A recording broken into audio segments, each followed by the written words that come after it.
Welcome back to the Meta.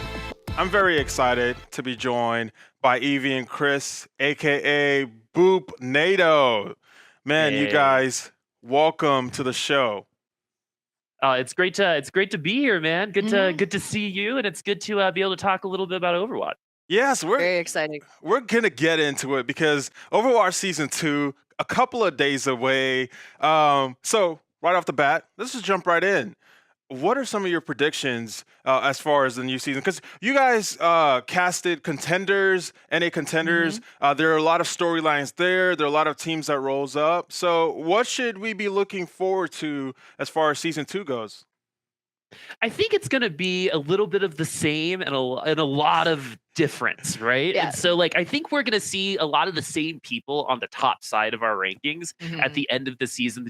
The New Yorks, the Yeah, Londons. the New York Excelsior, London Spitfire, like super strong, all Korean powerhouses. You can't Right. cut them out of the competition at all. But there's like tons of new, fresh faces, right? Just like jockeying for position. There's the Yeah. expansion teams that I believe you guys, have actually talked at length about. Yeah. Yeah, I think one of the coolest parts is the fact that, now we get to see these expansion teams come in and we get to see a Finally. little bit of like new versus old, right? Mhm. Are the Titans going to be able to come in and run away with things, right? Or are they going to or is it going to be a disappointment? Are we going to find out that that year in Overwatch League already for a team like the Fusion is that important and will give them the heads up advantage against everybody else?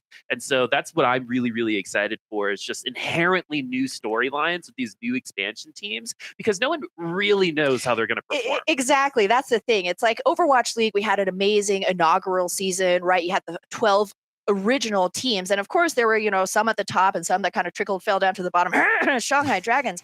But it's, a question of, is that happening just because they're in that bubble? Are there new fresh takes, new fresh looks, right? All of these expansion teams coming in, and there is some serious hype behind some of these teams. Hangzhou Spark comes to mind. The Vancouver Titans probably going to be, big players at the very top. So this is a big test for these original teams. Yeah, you got a season behind you, but like, what more are you going to bring to the table? Because you can Mhm. never be complacent in the Overwatch League. Yeah, I think that now instead of when you do your first Thanksgiving meal out of college, right? You have like a turkey and like Yeah. some mashed potatoes and maybe some corn, Yeah. right? Now we've got like the whole You got the spread fixings. of Keep leveling it yeah, up, right? exactly. And so that's what's really exciting about this upcoming season for me, for sure. Yeah, bringing in like the macaroni and cheese with the beanie wieners on top and all kinds of goodness. Yeah, so like all around the expansion teams. But my biggest question, actually, Boop, I know you've been thinking about this. Is like, okay, so we all have our favorites, right? You love the Philadelphia Fusion. I'm a big fan of the London Spitfire. But if they're gonna lose, what's gonna happen? Because both of us kind of have these favorite teams at the very top, but you never know what like horrible, end of the world scenario is it gonna be that Well, I knocks the think Philly Fusion out of it. okay, so for Fusion, it's just again more the same of last season, right? The only team to get taken to 5 games by the Shanghai Dragons, right? Yeah, And they're you're also right. our finalists. So that is a really great summary of how their season went last season, right? Completely up, on downs, ebbs and flows all season. But the best part about this season is that it is a standard roster, right? There wasn't a ton of movement for the Fusion. Mhm. And so they're going to have like their group of 6 that they know they're going into this with. And hopefully that helps with that consistency. You would assume that coming in with a more solid roster would help with consistency. And I know that they're also all talking about that, right? Like now that they Yep. all have had a year together, they all Hmm. inherently, I think, trust each other more as well, which should help with that consistency too. So it's all about, I think the way that we talk about Philly is not if they're going to be successful, it's going to be how successful are they going to be? Are we Yeah. going to say their name in the same way that we do in New York Excel and London Spitfire? I mean, they're at the same division, right? Mhm. Or are we going to put them as the best of the rest, right?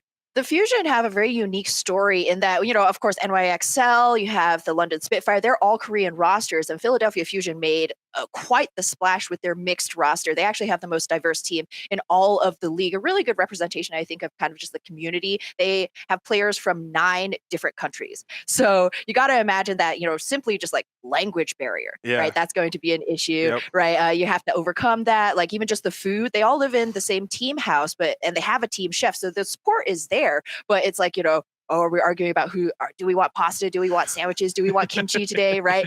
There's a lot of kind of that like initial hump to get over. I think, like you said, Boop, everything coming out of the Philadelphia Fusion is all about, hey, we trust each other now. We've pared down our roster to the core 8 players. Like we have real synergy this season, and that's what they're going to be riding on.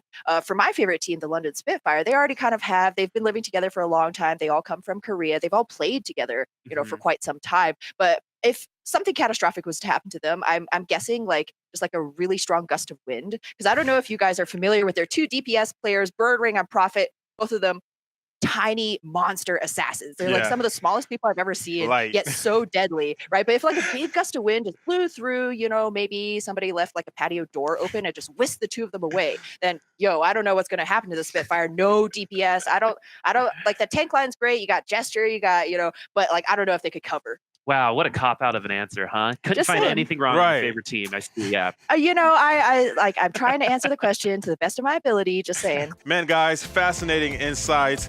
Very excited because we're actually going to get to hear a little bit more about your guys' story. So looking forward to checking that out, which will be coming up right after the break. The Meta will be right back.